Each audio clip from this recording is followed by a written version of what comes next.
శివకామేశ్వరమ్మ గారు. అమ్మ, మీరు కూడా శ్రావణ మాస విశిష్టతను ఒక్కసారి ప్రేక్షకులకు వివరిస్తారా? తప్పకుండా అమ్మ. భక్తి టీవీ వీక్షిస్తున్న ప్రేక్షకులందరికీ శ్రావణ మాస శుభాకాంక్షలు.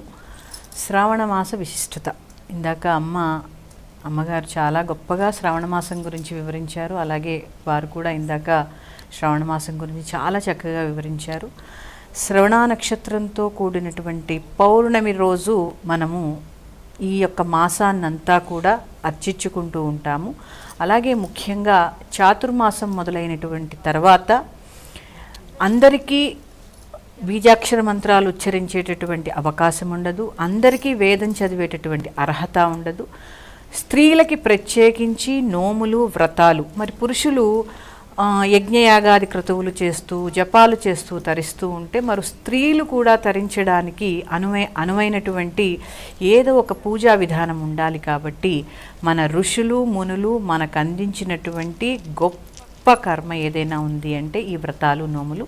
ముఖ్యంగా చక్కగా ఈ శ్రావణ మాసంలో స్త్రీలందరూ కూడా మహాలక్ష్ముల్లా అలంకరించుకుని ఆ మహాలక్ష్మి ఆరాధనని చేస్తూ ఉంటారు. మామూలుగా ఇందాక అమ్మ చెప్పినట్టు లక్ష్మి అంటే కేవలము ధనానికి సంబంధించినటువంటి దేవత మాత్రమే కాదు. నేను విన్న ప్రకారం, నేను అధ్యయనం చేసిన ప్రకారం మనకి 1,000,000 మంది లక్ష్ములు ఉంటారు.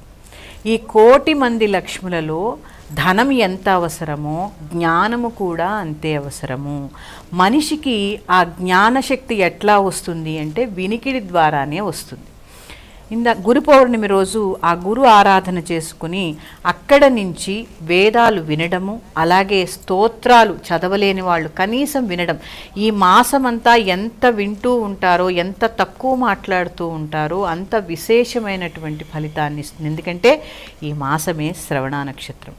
అలాగే ఈ శ్రవణ నక్షత్రంలో ఈ వేదం వినడమే కాకుండా పెద్దవారి యొక్క సూచనల్ని పాటిస్తూ అలాగే దానాది కార్యక్రమాలు చేయడం ద్వారా విశేషమైనటువంటి ఫలితాన్ని పొందుతారు. ఇప్పుడు ఇందాక అమ్మ చెప్పారు వేదాధ్యాయానికి ఇది అనువైనటువంటి మాసం అని. ఎవరైతే ఈ వేద విద్యని అభ్యసిస్తూ ఉంటారో వారిని చక్కగా, అంటే ఎవరైతే ఈ వేద విద్యని మనకి అందిస్తూ ఉంటారో, ఎందుకంటే అమ్మ 14 సంవత్సరాల పాటు ఆ వేదాన్ని అభ్యసించి ఇప్పటి వరకు కూడా మనకి ఈ వేదం ఇంత జాగ్రత్తగా ఉంది అంటే అది ఆ నేర్చుకున్న వాళ్ళ గొప్పతనము, ఆ నేర్పిన వాళ్ళ గొప్పతనము. ఈ విద్యని ముందుకు తీసుకువెళ్తూ మనందరికీ ఎంతో కొంత సత్కర్మని అందించేదే వేదము. అలాంటి వేదాన్ని చక్కగా మనం వింటూ ఆ వేదకర్మ చేసే వాళ్ళని గౌరవిస్తూ ఎంతో కొంత దానాది కార్యక్రమాలు చేయవలసిన అవసరం ఉంది. అలాంటి మాసమే ఈ శ్రావణ మాసం. దానితో పాటుగా సుమంగళ్ళందరూ కూడా ఆ లక్ష్మిని అర్చించుకోవడంతో పాటు, నేను ఇందాక చెప్పాను మనకి 1,000,000 మంది లక్ష్ములు ఉన్నారని.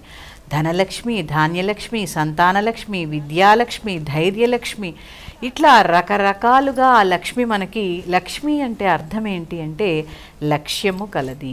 ప్రతి వస్తువు యందు, ప్రతి మాట యందు, ప్రతి కర్మ యందు, అంటే కర్మ అంటే చేసే పని యందు లక్ష్యంగా ఉంటూ ఆ లక్ష్మిని గౌరవిస్తూ మనం పూజ చేసుకునేటటువంటి మాసమే ఈ శ్రావణ మాసము. చాలా చక్కగా వివరించారమ్మా, చాలా బాగుంది. గురుగారు, అలానే